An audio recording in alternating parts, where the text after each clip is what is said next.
Anna is an associate professor and head of the Russian Studies program at the Monterey Institute of International Studies, where she teaches courses both in English and in Russian in the Institute's Graduate School of International Policy Studies and its Graduate School of Language and Educational Linguistics.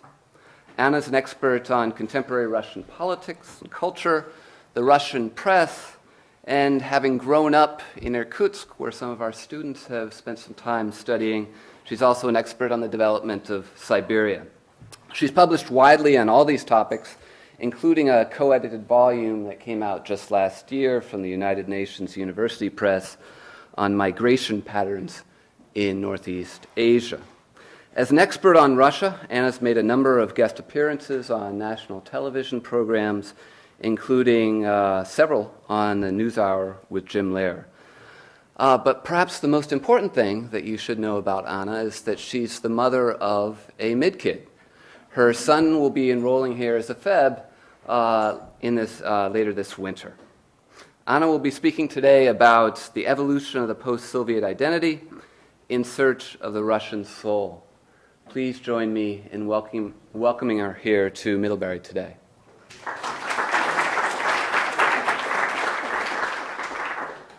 Thank you, Will. Thank you, Allison. Thank you, Tom. Thank you, Michael. Thank you all for coming. The topic is exciting, and I can speak endlessly, but I was just giving 45 minutes, and I will try to focus as much as I can, although when I start teaching the subject to my graduate students, I always say, what do you know about yourselves? You know, Mary is a nice girl, is an honest girl, is a student, likes color black, likes to read Tolstoy. What else would you know? You know, so people have very little curiosity about each other these days, and even those people who know each other well. And so what can we demand or require when one deals with a country as remote, geographically and politically, as Russia? So when teaching at the Monterey Institute, we're trying to stimulate students to unleash their curiosity, first of all, and ask all kinds of questions, as if Russia were a person they really wanted to know well and intimately, and be able to not just understand and analyze, but also to try to predict, which is very difficult in political science now. The topic I chose is generated partly by my frustration in the political science field of Russian analysis, because when I read the media and when I read the articles about Russia, I always wonder, what country is that? There's so little that brings up memories or perceptions of real Russia when I read the officially accepted point of view.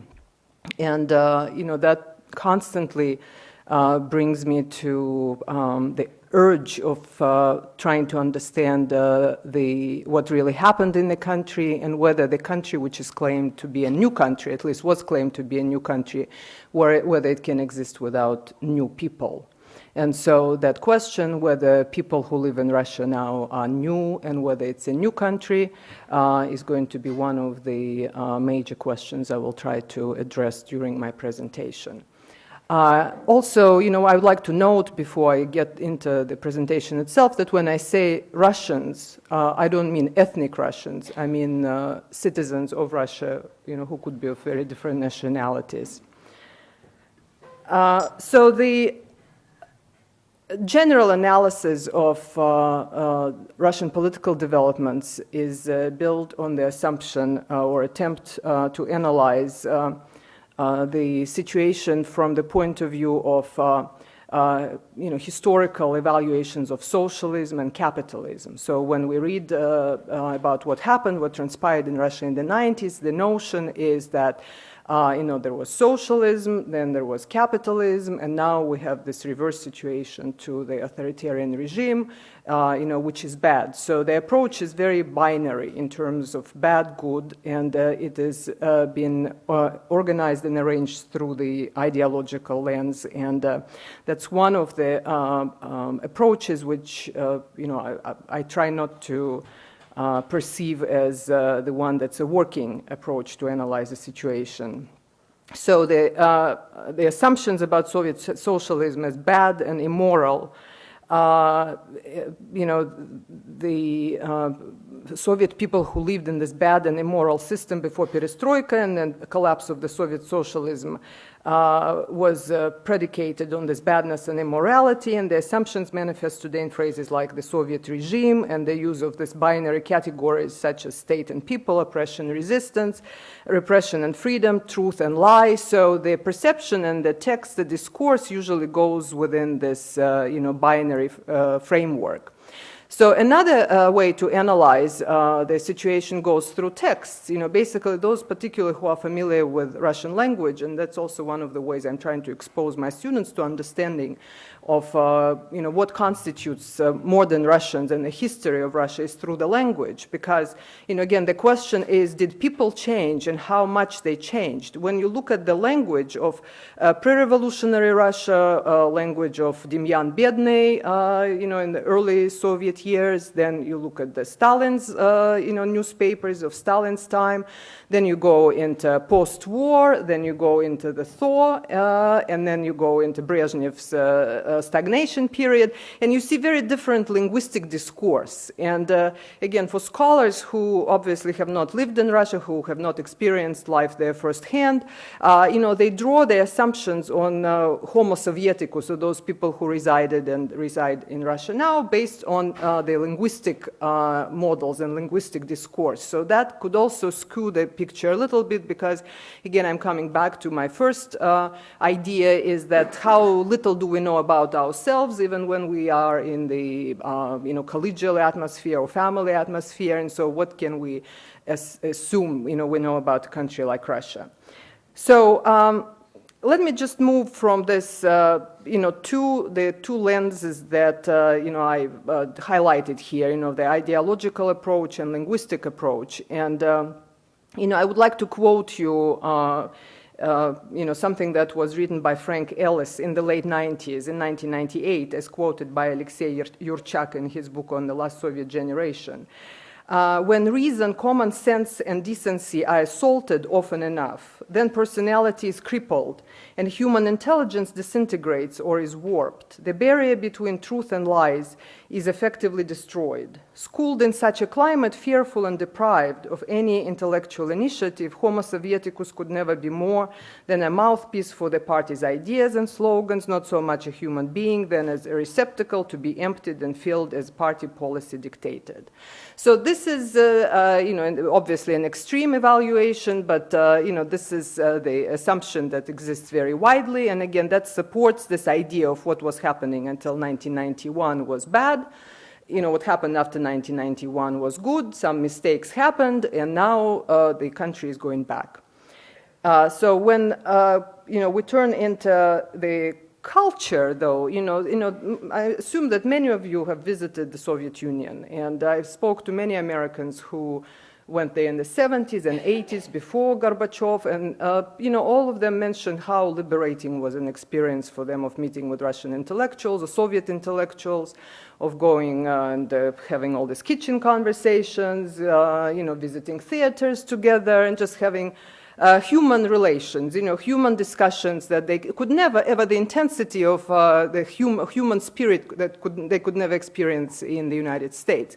So again, the issue is how can we reconcile, those people who I just mentioned who went to the Soviet Union, who have all this extraordinary positive experience, they are, intellectuals, most of them.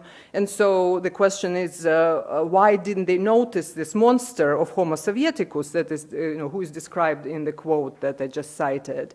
So there's obviously, some gap that needs to be filled up. And political science analysis does not fill this up. So it's very interesting to go into cultural anthropology and look at the studies, which identify the lifestyle of Soviet people as characterized by several characteristic features, such as, for example, identifying svai, people of their own circle, or living vне, outside of the system. So basically being a part of the system externally, but still creating the little world of friends and friendships, and going into the mountains and going into the theaters and getting, some literature to read, the samizdat and tamizdat and all those kinds of things. So there was life under the Soviet, under the Soviet regime.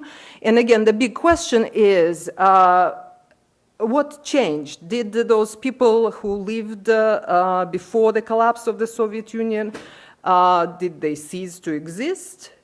Did they all leave, or they stayed, and what happened to them? So again, this question is not, widely analyzed in modern research. So I'd like to address this a little bit. So the anthropologists talk about this binary metaphorical division. Okay, when one perceives Homo Sovieticus and the Soviet lifestyle. So you're talking about nothing good could appear in official media, for example. That's one myth. Okay, that samizdat and tamizdat is good. Everything that's being published officially is not good. Another more nuanced division of Soviet culture, which is cited, is, for example, censored and uncensored. Okay, so it certainly highlights the ambivalence of cultural production, and still reduces Soviet reality to this binary division between state and society. But again, those who lived through the period, of the late socialism, and I'm talking about the 70s and 80s, mostly Brezhnev's period, which is called stagnation or zastoy. There was, when you speak to writers, and I met several of them during the 90s, and I know, like, for example, the name of Valentin Rasputin may be controversial, but because he's from Irkutsk, obviously, I taught at the university in Irkutsk, so I had the chance to interview him a number of times, and it's very interesting. I thought he was telling me that, it's not interesting anymore to write. When you can write anything you want, there's no excitement of pulling the idea through or writing between the lines. And that was told in the beginning of the 90s. But that point of view I saw repeatedly in different media sources, and it came up in different interviews. So, several writers mentioned that fact that they could not officially write the way they wanted to write made their prose or their analysis more intense, more fun, more creative, and that approach is not considered most of the time with the analysis that happens. So how did the Soviet people live? Нормальная жизнь, what was usually the definition of a normal life, nothing particularly happening, no crisis, comforts, well-being, cordiality, success, and order, genuineness, passionate sincerity. This is what the Poles bring to us as the reminiscences of former Soviet people and modern Russian people. So what were the aspirations? The aspirations were to be simply a human being, kind until his or her interests are affected. Researchers mention infantilism, a little, infantile people considering him or herself just, again, to the point or until the point when his or her interests are affected. It's very interesting when Levada did his polling and discussions soon after the collapse of the Soviet Union, very few people would identify themselves as Soviet people. I mean, when you say, okay, so like in comparison with Africans or Europeans, do you consider yourself Soviets? They would say, yes, we consider ourselves Soviet. But normally, the perception was like the fish doesn't think of itself as a fish while it's in water. That's how the Soviet man felt himself, under the protection of the environment, of the customary ways and rules. And so there was never really much of an informal discussion on what the Soviet person outside of the Soviet system means. Okay? So normal environment was considered to be, and again I'm speaking about those who still lived in the Soviet Union and were polled after the collapse of the Soviet Union. So when they were asked, so what was normal environment for you, they were telling normal environment for us was the environment where we can be passive and onlookers vis-a-vis the system. So this being an onlooker, being a spectator, is a very important trend, which we then, I will try to demonstrate how it can be followed throughout the 90s. So you live within the system. There are all kinds of circumstances and pretty dramatic circumstances, as we know, in the 90s. But, being a spectator, being an onlooker seems to be a very safe niche. So it's nothing new, stems from the Soviet type. Советский человек, the Homo Sovieticus, again, I'm a little concerned about using Homo Sovieticus because it seems to be a very negative stereotype. So when I pronounce it, I do not mean it negatively. It's just, again, the customary term. Советский человек sounds better to me here, but in any case. So it's a social type, the type that exists in the set of accepted rules. And so once this person is in that environment, he can be defined as Soviet.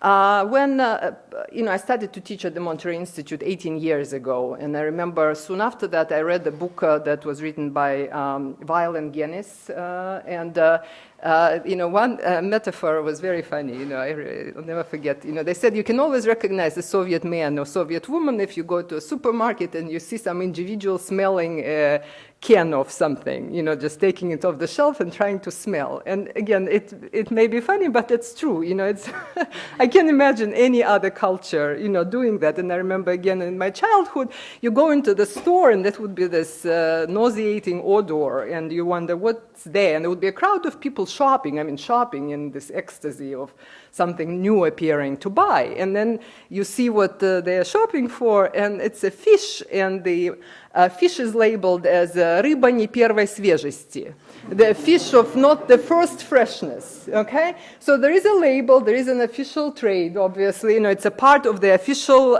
context, and people are there, lining up because, it's spelled out clearly with, black on white, and there is a price, and it's fish, who cares that it's not, that it smells, and so on and so forth.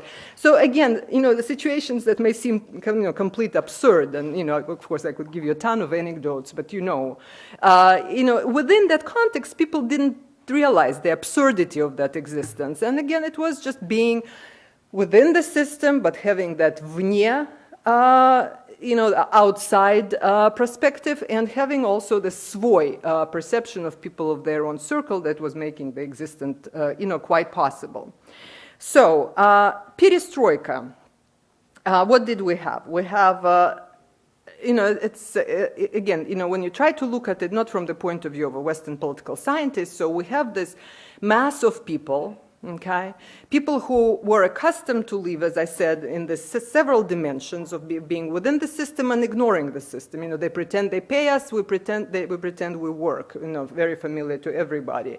We have all this spirituality, at the same time there is this totalitarianism, right? So we managed to read 10 Commandments in the moral codex of these builders of communism.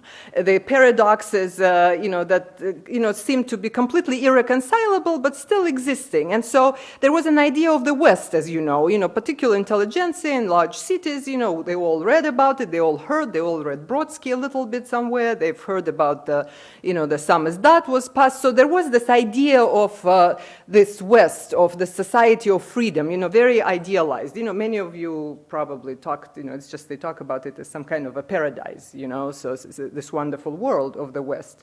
So, when the system started to break, and, with Glasnost and all these historical revelations and, the excitement, the novelty of publications in Огонек, the excitement of waiting for rehabilitation of victims of Stalin's repressions, the excitement of 1989, population was fascinated. For intellectuals, obviously, it was this novelty and the excitement of becoming, in their minds, the part of this, Western Enlightenment or part of the European home.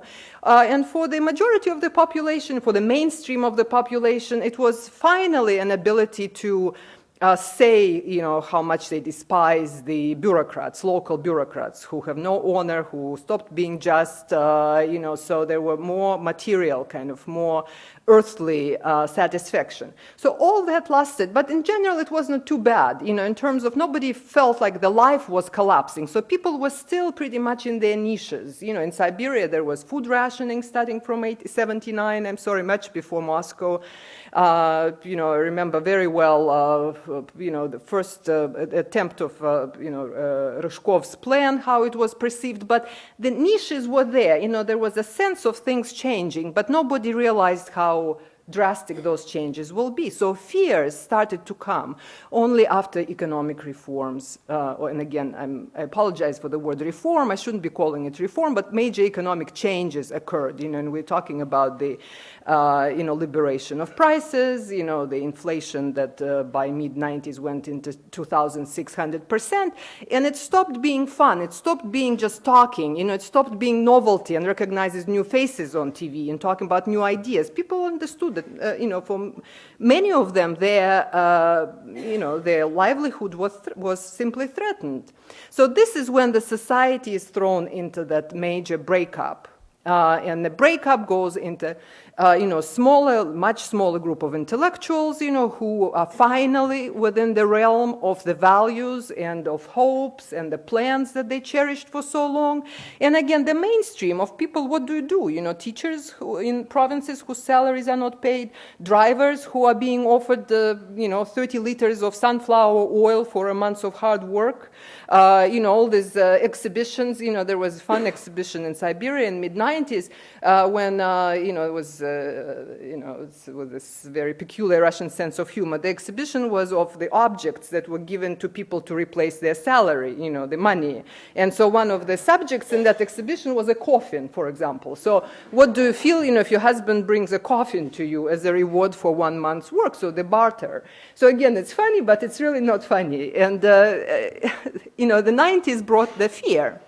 And here we go to, again, we can talk about lots of stories, but basically the motives that go through the discourse and discourse of those who could, not the discourse in the West. Here we have democracy in Russia, budding democracy in Russia, finally, we're done with communism, or the discourse of communists or nationalists in early 90s in Russia, which is this brown-colored, extreme Zhirinovsky's discourse. But we're looking at the simple formula. So it was freedom from versus freedom for. Okay, so freedom from happened. So people were free. They could say anything they wanted. They could travel if they had money anywhere they wanted. There were lots of freedoms that came. But freedom for, so the realization of those who were trying to, and there were very few of such people who were trying to, look at what's happening and separate, as President Putin says, flies from cutlets, and see where we have really democracy and where do we have demos. And this freedom for was not a satisfactory proposition because the majority of the population could not use freedom for. They turned out to be in the margins. And this is, let me move towards, Yuri Levada's analysis and his data, because I think of him as the, probably the sociologist, and I trust the data. And when he analyzes it, the period of the 90s, he says that 1994 was the year of fear. The period of fear. So all the polls that they did were marked by fear. People were scared. So again, from the sense of enlightenment, excitement, idea to move somewhere, wherever Gorbachev or Yeltsin would show you, then the, air, the balloon get, emptied, and so fear appeared because by 1994, people understood, again, the mainstream. I'm not talking about Moscow intellectuals. I'm talking about the people in provinces.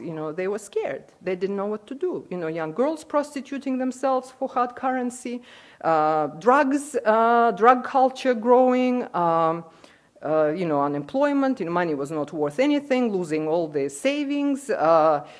Nobody understood by then what democracy really means.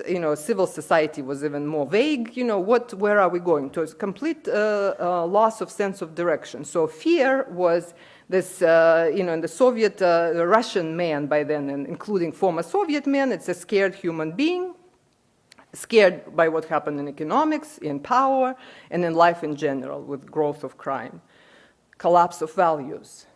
How can one bring up children without telling what's good, what's bad? Parents were confused. No medications. The doctors in a few cities in 93, 92 published these warnings: please don't sleep in winter, please don't break any bones, we have no medications to treat you.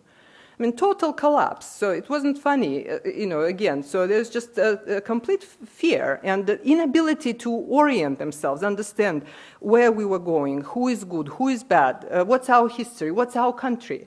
So Levada says that it seemed very easy, he says, in his presentations. They just thought, okay, you remove the obstacles, you tell people you can be free, you tell people, we're becoming a part of Europe, we're friends with the United States, and things will work out themselves. And it didn't work out that way. It didn't in Russia. And so 93, of course, we know October 93, the parliament situation and support of the United States. Of what happened in the parliament. We know the constitution, so many now blame Putin, and I do believe that Putin now has more power than any Russian Tsar used to have, or Brezhnev or Stalin, and it's true, but it's not that it's not Putin who wrote the constitution. It was Yeltsin's constitution after 1993, which was welcomed by the West. We have 94 with this astronomical inflation. We have 95 when the country's industries were given away to свои again. We have 96 when elections were made, again, welcomed by the West, with the level of Yeltsin's popularity going from 2%, and of course then when grateful Yeltsin gives media to the oligarchs. And then we have 98. Okay, so what kind of, again, mainstream human being do we get by 1999? So let's see what Levada says. He says that by 1999, and again, it's shocking for someone, who can only imagine what people lived through, looking at the results of the polls, he says it's amazing because people stayed the same. Nobody is asking for anything extraordinary. By 1999, after the crisis of financial collapse of 98, the situation stabilized more or less, so people were happy. Well, not happy, but they were content. They didn't ask for much. They asked maybe 50%, maybe double of their salaries, and of course salaries were minuscule. They asked maybe for a slightly larger apartment. But in general, there was no revolutionary spirit. There was no protest, on the scale that, could cause some, system breakup. So, people do not ask for too much. And it's very interesting is because, the data in 1992 when Levada polled Russians and asked, and then of course Western companies were opening up in Russia, in great numbers, and he asked if people would like to work in Western companies. Most of the respondents said that they would like to work, in Western companies. But when he polled them 12 years later, in 2004, and gave the option of foreign, joint, or private, the majority of the population said they wanted to go and work in the Soviet and state companies. And again, why? Because they said, they ask you for little, you give them little. So again, I see it as the same, trying to protect that. That own world, within the system. So basically, again, after this, partial involvement, still being onlookers, but there was this excitement, there were positive emotions, there was participation in elections, all those kinds of things. Then there is aloofness and fear and, indifference. And then, by 1999, they say they're basically, into this niche of свои and свой and вне and, their own idea of how to survive. So the first feature from 1994, that fear goes back into this more Soviet approach to creating of their own world under the circumstances, they stay as an onlooker.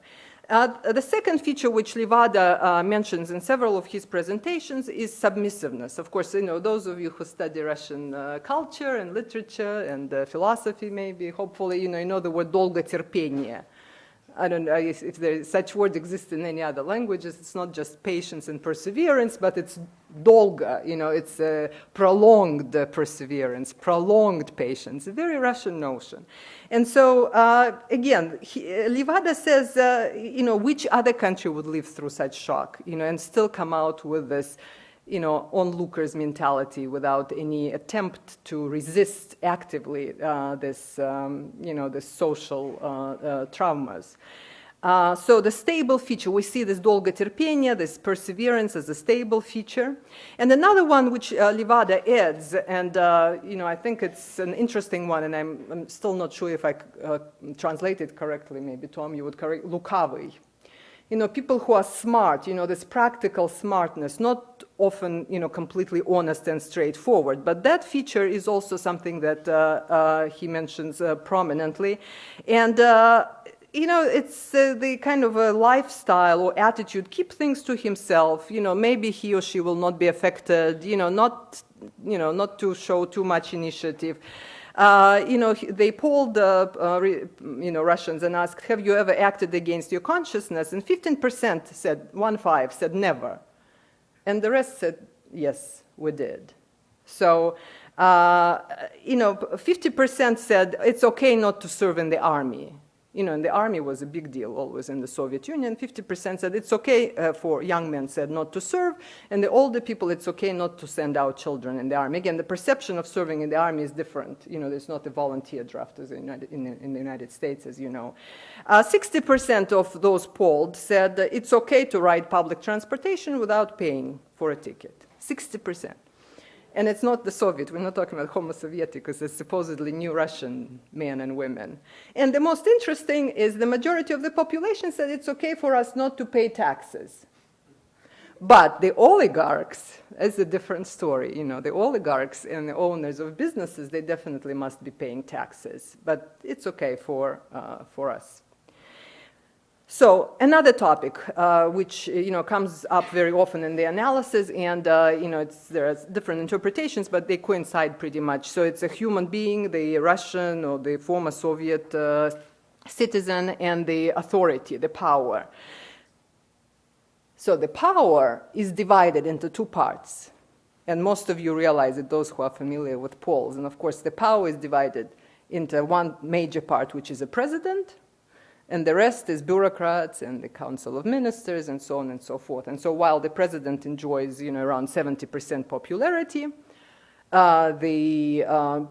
Zubkov's, I don't have data on Zubkov's government yet because it's still fresh, but, the previous Fratkov's government, there were only about 13-14% of those polled who said that they think the government knows what they're doing. And of course, lots of accusations of corruption. So again, this division, it's very interesting. One of the leading Russian intellectuals of a little bit like of a scandalist kind of a direction was interviewed when he turned 70, I believe. And he said, what do you expect? Russia is a Byzantine power with a tradition of, the unquestionable authority of the president. And the only thing that we need to do is we need to educate the population how to behave in the public restroom.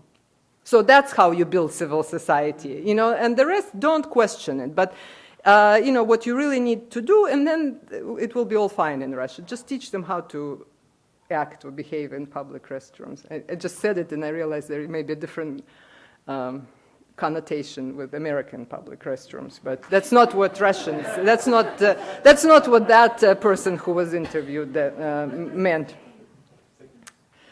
Andron Konchalovsky, he just had his anniversary and that was the interview. So, and let me just, again, the feature of the spectators, Russian people as the spectators. So, again, the last 20 years, throughout the polls, better to live quietly, to just observe rather than to participate. Started with 89, as I said, the first People's Deputies Congress.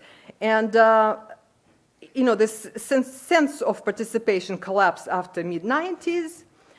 And, what's one thing that's very interesting, some polls show, and Levada did that, and it corresponds with my conclusion here with this part, is, why do people feel passive? Because there is no sense of direction. They don't see the goal. Where are they really going? Outside of their family circle and their own personal well-being, there is no sense of where the country is moving.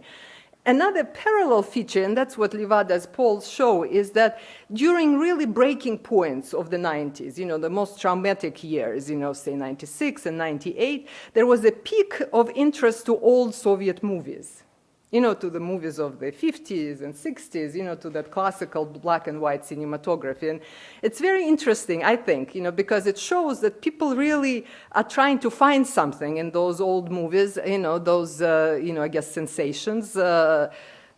notions which are lost in their regular lives.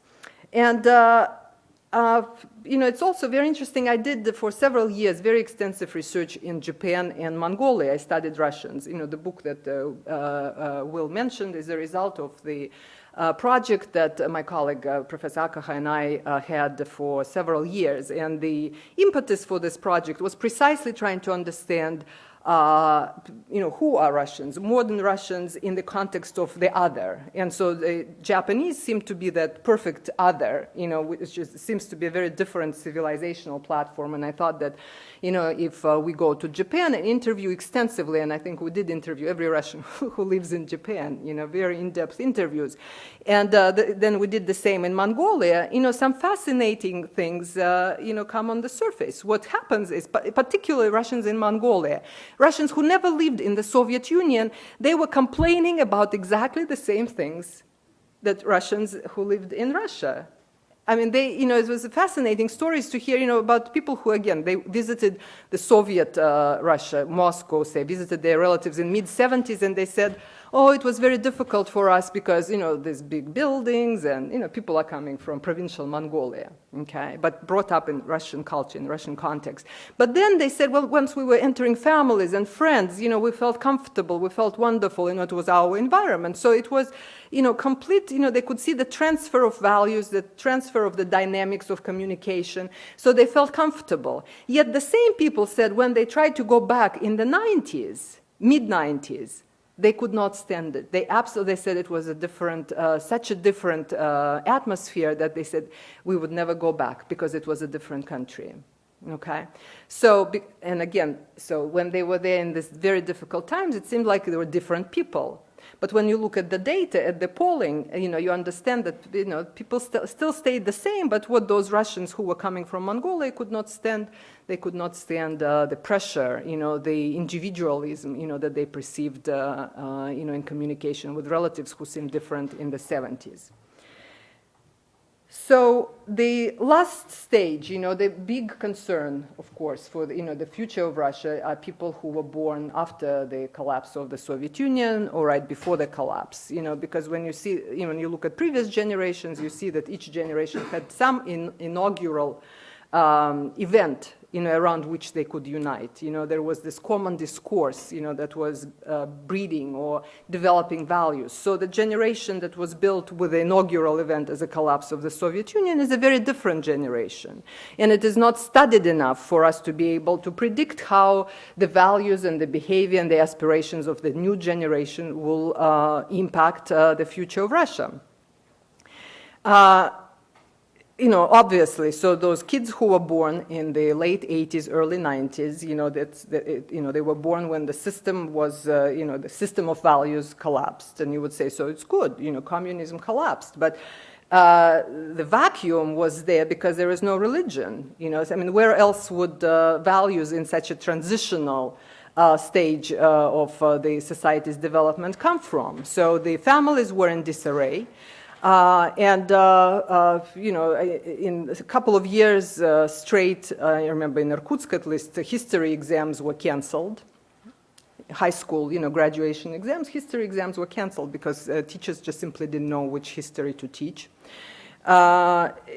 The people didn't know what democracy really, what the generation of the 20s, what do they know about democracy again, or civil society? Because, being developed in this confusion and the atmosphere of confusion. So for many of them, they, it's very interesting, the studies of the history textbooks and the perceptions of those young kids of their own history. So history begins, like for us, those who grew up, who were the last Soviet generation, history began in 1917. Here, history begins after the collapse of the Soviet Union. So the memory of war, it's like, they could talk about the 18th century, World War II, it's a very remote memory.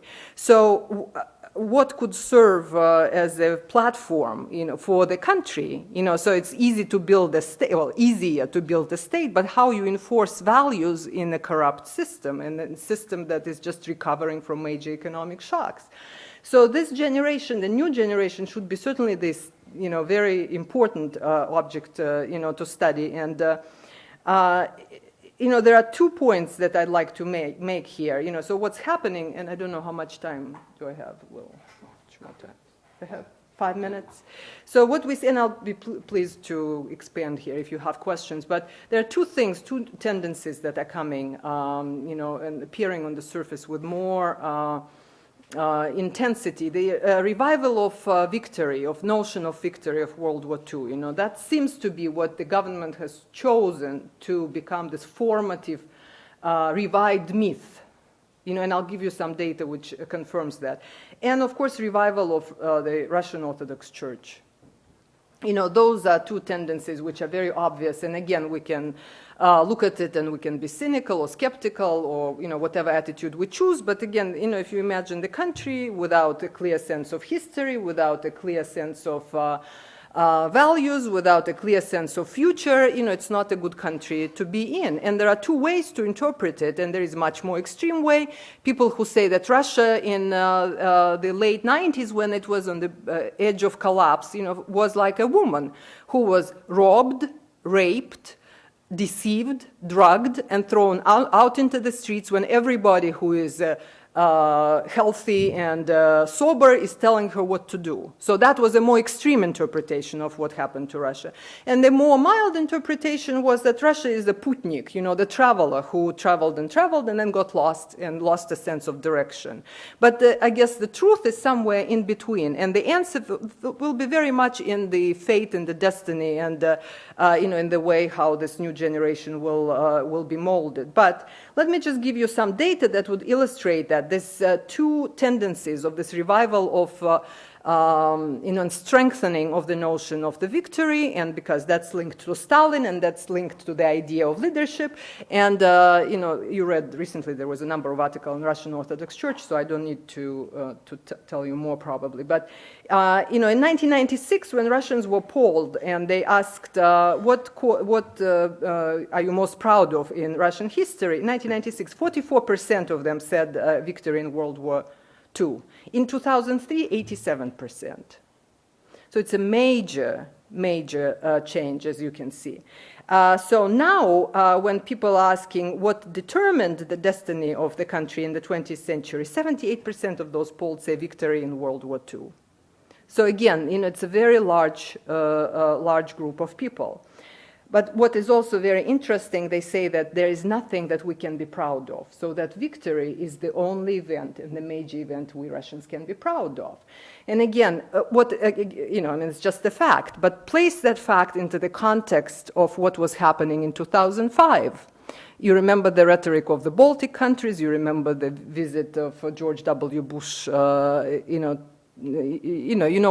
this attempt to reinterpret, the victory, the notion of victory. So if these 2 interpretations will, continue to exist, I'm afraid that there will be some breakup, along those lines, because obviously, judging by this data, Russians are not going to forgive 26 or 28 million people who were killed during the war.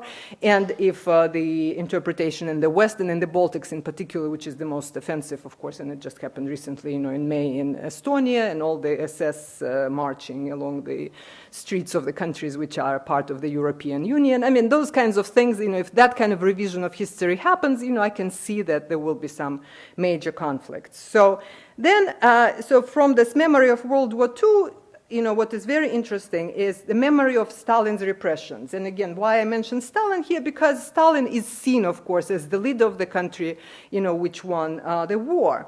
So listen to this. And during the last 12 years, and that's the poll of 2006, 12 years ago, the memory of Stalin's repressions as, a horrific event, in perception of it was 29%. And now, 12 years later, it's less than 1%.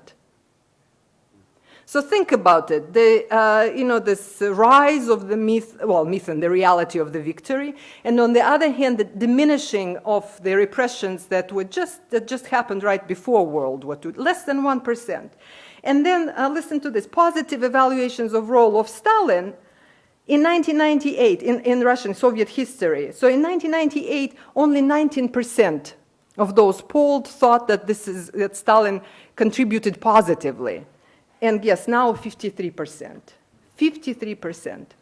So why is it important? Again, because the same, we're talking about the new generation. And I'll finish just with one statistics, and this is not Levada, this is Zaslavskaya, but, scary data. This Zaslavskaya's division of Russian society into 3 layers, the tiniest 1-2% of the elite, not just the party elite, but the bureaucrats, as she says, people who live in their own world. And that reminds you very much the advanced socialist period, the Brezhnev's time, when the Brezhnev's elite lived in communism, as we always joked. So a very strong, significant parallel. Then Zaslavskaya gives the number of 40 to 45% of people who adjusted, who are going to do fine. Most of them are young people who have the taste of entrepreneurship. They'll survive. They will never go back. But the rest of the population, she gives up to 50 to 60%, people who will never adjust and never adjusted. And those are mostly people who live in provinces, countryside, families with lots of small children, and so on and so forth. So, and speaking about this last generation, and I'm finishing, 27% of children now, according to Zaslavskaya, that's 2005, are born outside of marriage. But again, it happens in Sweden. We know in Scandinavian countries it's a normal thing. But what is interesting here is that this number grew twofold in 10 years. And Russian culture is very different in terms of out of wedlock children. It's a very different perception. But what's even more scary, I think, is that 15% of those children have fathers who would not admit that those children are their children. And this is where, it's scary. And the number that she gives of homeless children, children who live in the street, is from 2 to 4 million. That's Zaslavskaya's numbers in 2005, 2 to 4 million. And she says that she talked to specialists, and they said if a child lives in the street for more than 4 months, he cannot be adapted to a normal life. So this is this last generation, and I'll be happy to take your questions. I'm sorry if I took longer time. Again, it's quite sporadic because you want to touch upon this number of points and data, but I'll be happy to take any question related to it. Yes.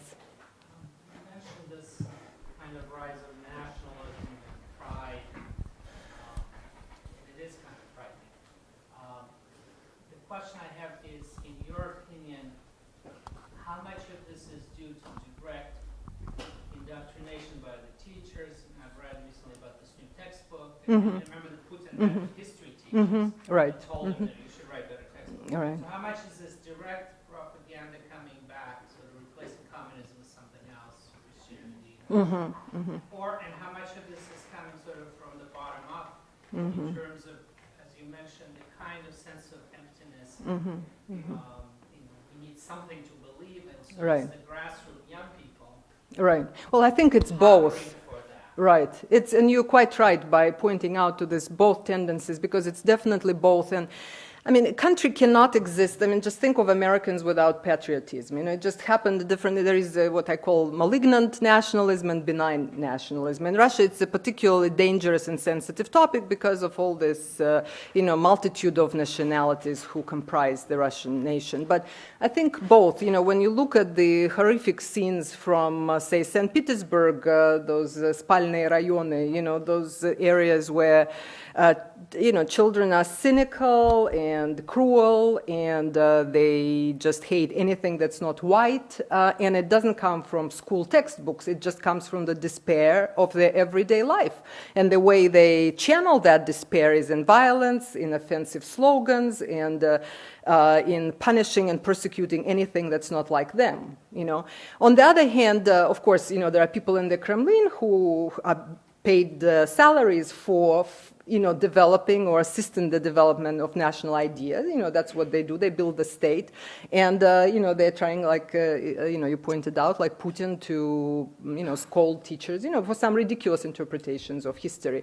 So there's no coordination. The issue is that there is no coordination, between the school teachers and the government, and those sporadic meetings between the leadership and the reality which people are facing, particularly in provinces, are very, very different.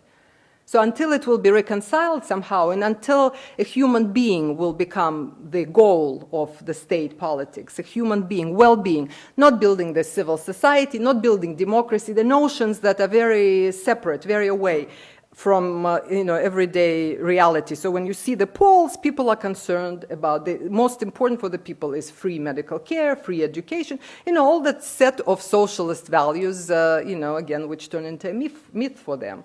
So nobody is going into extremes in their evaluations, but the teenagers who grew up, as I said, in that vacuum with drunken parents or drug-addicted parents, that's the outcome.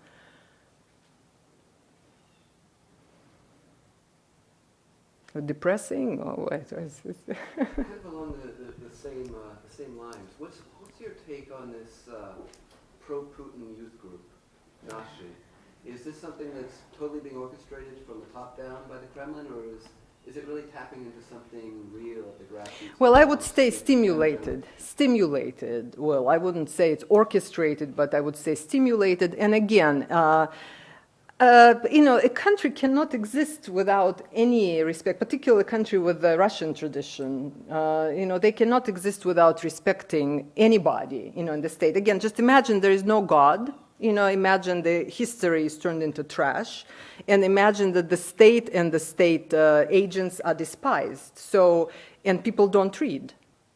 So what to do, right? So there are young people who like Putin, who happen to be not overly intellectual maybe, but they like the head of the state. And so there's no Komsomol, there's no pioneer organization, so they do start this Nashi. And of course it's welcomed by the structures in the state. And I mean, it's extreme and it looks ridiculous to us here, but it's a pendulum. The pendulum swings from, Yeltsin as this clown, basically, the way he was perceived, and now to the leader who is not at all popular in the West, but he happens to be popular there, and that's the hero that young Russians choose to have, whether we like it or not, but it happens. And I think it's better probably than not to have any father figure or anybody they respect or admire.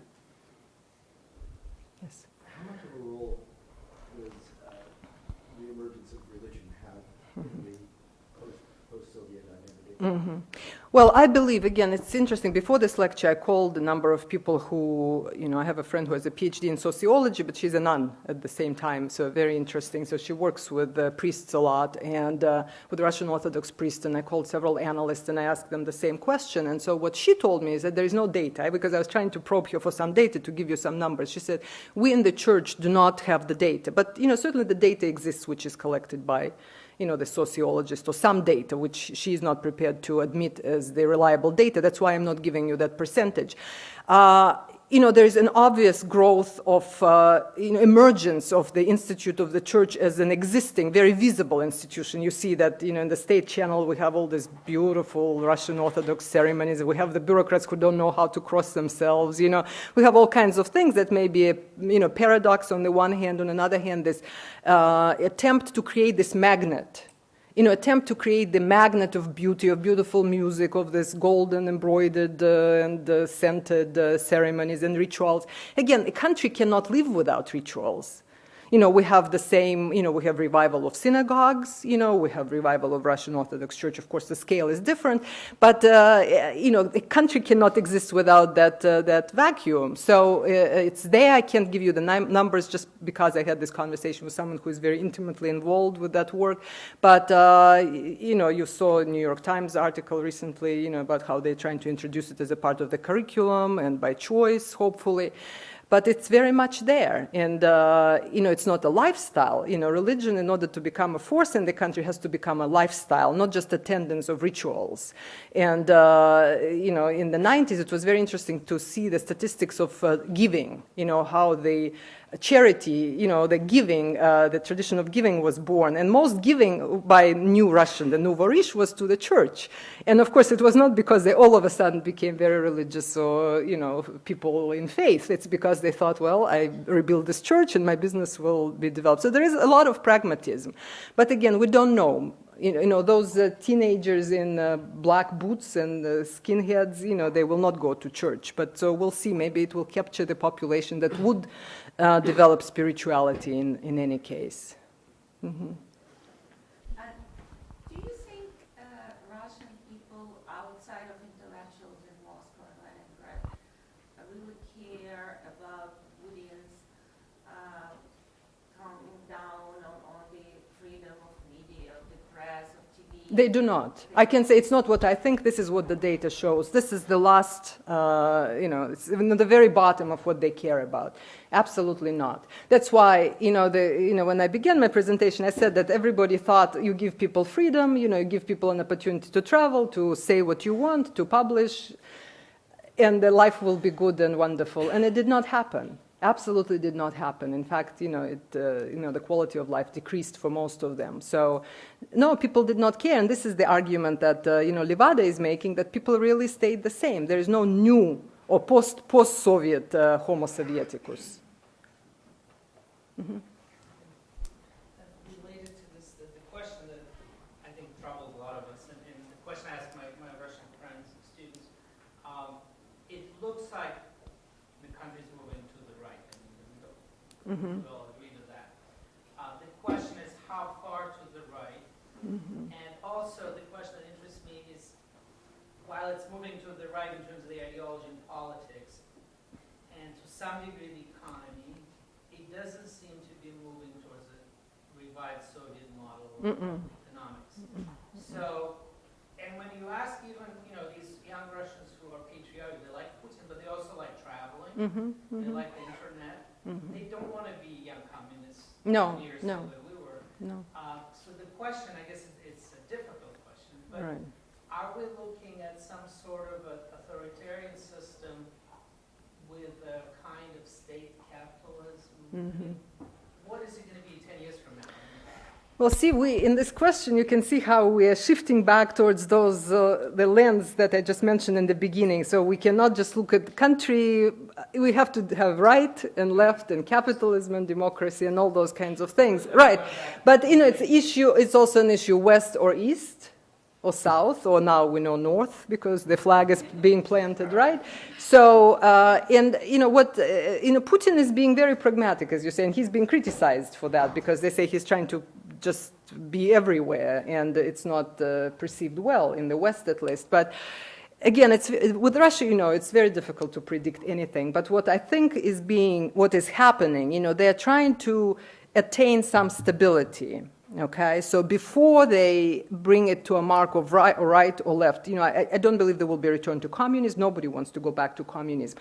There is this partial pulling, over the values, as I just mentioned, from the communist period or socialist period. So that will be there. But, there is really no sense of direction. I mean, everybody feels that. And they cannot be. I mean, again, the country just is leaving this period of major global cataclysms. And, it's impossible for them to sit and decide, are we going to pursue a nationalist state or are we going to pursue something else? There is simply no sense of direction. There's a sovereign democracy, right? There was one notion. So there will be a lot of, I think, questioning of the direction. But right now, Putin's, what seems to be, who knows what is in Putin's mind, but the goal is really to get some stability and hopefully try to address corruption issues, and that's the choice of Zubkov, I think, is not just by chance here. And then try to see, how to address human factor in Russian politics. This is what I'm hoping for, at least. But again, majority of the people support the they're not talking about deprivatization, but they're talking about, there's no, 70% of the people do not say, let's return all the capitals that oligarchs, gained illegally. But they're saying, let's make it more socialist oriented, at least invest into your own economics and at least use the money to give to the poor. So in my opinion, this is the direction it will take. And if, nobody wants to repeat Khodorkovsky's destiny, but, I believe if Putin becomes prime minister, and we don't know who will be the president, but someone like Zubkov, such things could be possible, although the capital flight is staggering, and of course corruption is still very much there. And you paint such a bleak picture. Oh, I know that. On the one hand, and yet students and scholars and people who go there somehow fall under the trance of the magic.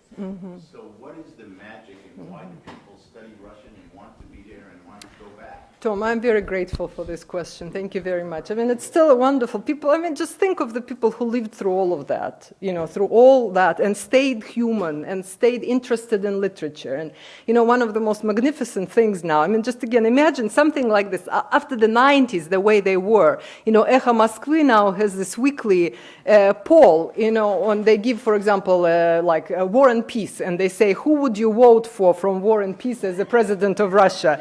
I mean, think of something like that from Steinbeck in the United States. And people call in, and Balkonsky would be the president, or Chichikov would be the president, or Tatiana Larina would be the president. I mean, and it's extraordinary, and it gives you goosebumps, because this is very much alive. And, when people were asking me, so how, I mean, you all claim to be spiritual, and Russians are spiritual people. They're wonderful people. It's a great joy and pleasure and always a learning experience to be around educated Russians, but even not people who follow Russian common sense are also great fun to be with. But, I always say, of course, it was an atheistic country, but there was a great Russian literature. Nobody took it away from us. We did live with Onegin and with, War and Peace and all the extraordinary world culture, because for us, those were the bridges to become a part of the world, and the intensity with which we used those bridges and not became cynical, and not became abusive of the ideals. This is what makes us what we are. And, I do believe in the future of Russia. I know it's bleak, the statistics is bleak, but, I mean, who could have predicted that Russia would win the war? Let's go back to the myth of war, victory of war, when Hitler attacked, after the officers were decimated, after all the planes were destroyed. Who would have predicted? Who would have predicted that people lived through the siege of Leningrad? Nobody would, but they did, and so, what's painful to me is to watch how ideologues here in the United States are pushing Russia away, and are pushing it where? It is such a natural partner for the United States. There was so much trust given to the United States with the, in 91, in 89 by Gorbachev, things that were never recorded in treaties, but it was based on trust and really, really faith that Russians can become a part of the world, in the full right, not someone to look at and consider to be defeated in Cold War. But that didn't happen. And so I believe that precisely because of that sense of betrayal and sense of being left alone, left without help, without assistance, when politics is politics, economics is economics, that's when the society was let down. And the picture is bleak. It is normal for people who lived through 2,600% inflation, people who lost values, people who lost history, people who lost their savings. I mean, imagine that. Of course it's bleak, but, they still read. And they're still excited about traveling, and they're very good entrepreneurs. I mean, look at all these Komsomols. Who are these best entrepreneurs? Now, those who were in the Komsomol, because they used all those mechanisms, of adjusting. So, I mean, I am optimistic about Russia. I just don't want any time to be wasted in drowning in ideological analysis, and supporting, what the new Europe, the slogans of the new Europe, and pushing Russia away from the United States. Working together, engaging Russians would be good for both parties and the world as a whole. Yes, please. Curious to know what they think about the war in Chechnya. Uh-huh. What is the impact on Russia, if there was any? Mm-hmm. Well, it definitely had an impact, and of course, 96 elections, that showed, how the oligarchs had to pull together because Yeltsin's popularity was, as I mentioned, very low, and that was in part because of war in Chechnya. And, of course, one of the interpretations of Putin's ascent now, was because 1999, and he, accepted the hardline position, and that's why he was popular among Russians. But, it's in the shadows now. I mean, I'm sure that you're watching it, and it's certainly not. It's in very, low percent of people who are still concerned about the war in Chechnya, because the materials mostly that are published are positive, and there is a concern of Islamization of Chechnya. That's a different story because nobody knows where Kadyrov would go, I mean, from moderate introduction of Islam, it could go into extreme very easily, and then Putin, nobody will have control. But, the fact that, it's not, knock on wood, there hasn't been explosions on those things into the Russian face, it allows the official media to push it, aside a little bit and let people forget So that's what's happening. And of course, we had the figures like Anna Politkovskaya, of course, journalists who kept trying to write about the issue and raise the issue, but everybody knows that it's a major irritant for Putin, and so journalists are afraid, to do that. But the general attitude is that situation is stabilizing, but there is a concern of Islamization, and there is a concern of this prolongation of the situation, possibly. Not the war, full-scale war, but the danger that's stemming from the Caucasus and situation in Dagestan. Events in Dagestan show that it's very far from being resolved, so it can explode again, perhaps not in Chechnya, but in Dagestan. Maybe time for one more question. You mentioned this question a couple of times directly and indirectly, but I would like to know how much the nature of historical reinterpretation that has been going on in post-Soviet scholarship. It seems like you've discussed the glorification of World War II victory, which is in keeping with the Soviet scholarship, but at the same time, the topics of the Stalin's repression. Stalin's repressions and anything that would go along. Were there any reconsiderations that were allowed? Was there any Western viewpoints that came in? Yeah, there was a number of textbooks. It was sponsored by the Open Society. There was a number of history textbooks which were, they claimed they were just translated from English. So that's what caused Putin's reaction. Because basically what those textbooks said was very different from the attempt of the government to revive this memory, not just of World War II. People do not think of World War II as a glorious event, obviously. They talk about it as a horrible war, destructive war, bloody war. What is being glorified is the victory. So, which is very different. It's not the war which is glorified, it's the victory in the war. But, otherwise, I read there were several articles, quite a bit of research done on history textbooks and perceptions of these high school students of Soviet history. And it is shocking to me, to see how vague is the idea now of what was happening in the 30s, in the 40s, in the 50s, in the 60s. I mean, it just seems it could be 18th century for them. That's how kids who are now in high schools, so you say 17, so those who were born in 1990, there's very little, not just interest, but there is very little sensitivity about the history. And of course, where would they take it from? I mean, if you go to Moscow, or go anywhere in Russia, it's a different, the shell is very different. So, as I, identify the attempt which is deliberately made by the government is to glorify the victory as a unifying, that inaugural kind of a memory event, for all the Russians. But I can't see any other event that they would go into with such dedication.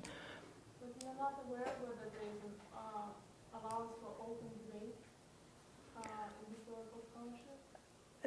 Well, what I recommend, my students ask me this question, and particularly even those who don't speak Russian, what I do, I print out the contents pages, if you go to Журнальный зал, and print out the contents of the Tolstoy journal, of those historical and political journals, and see the articles. I mean, it's extraordinary. The intensity of intellectual debate, academic debate is extraordinary. People can publish whatever they want to publish. I'm not talking about TV, that's a different story. But if you go into Журнальный зал and you check the contents of the last, even if you can start from Putin, I'm not even talking about the 90s, but even in the early 90s, I remember being in Moscow when, it was surreal. This level of destruction, the poverty, this people digging garbage, it was terrible. And then you go into the Academy of Sciences and you see the agenda of the public seminars, and they debate on the Igor's Russia and the classics, and it was amazing how they preserved that keen interest in this intellectual and academic development. So it's there, and I really recommend those who have doubt that there are different. TV is a very different story, media, newspapers is a different story, but if you're interested in understanding the discourse, academic discourse in social sciences, go into the contents of those journals and you will be amazed by the sophistication and the intensity of the debate. And just go to Polit.ru, I mean, look at the lectures there. Maybe one more small question. This is small. Might be of interest to many of us, in particular the faculty. And it relates to the earlier question about, why do we study Russia or teach it? What's frustrating for those of us who are here and trying to teach it is that, and I may be wrong, I come from a different college, I'm not a Middlebury faculty member, the lack of interest among undergraduates in Russia, at least compared to 20 years ago, 30 years ago. And you probably heard this theory that, during the Cold War, or when the relations with Russia are really bad, students take Russian language and so forth. And when this is sort of kind of a gray area, they lose interest. What really puzzles me is that despite all the negative changes you've talked about so eloquently, opportunities for young people, Americans, to work in Russia, to do research, to write dissertations, etc., do business, are pretty enormous. So why, and again, maybe Middlebury is an exception. I'm impressed with the number of students here. Maybe it's a captive one here. But do you see this kind of, students would much rather take Chinese or Arabic right now, and Russia is kind of like, at least where I teach it, it's not really on the top of the agenda of interest.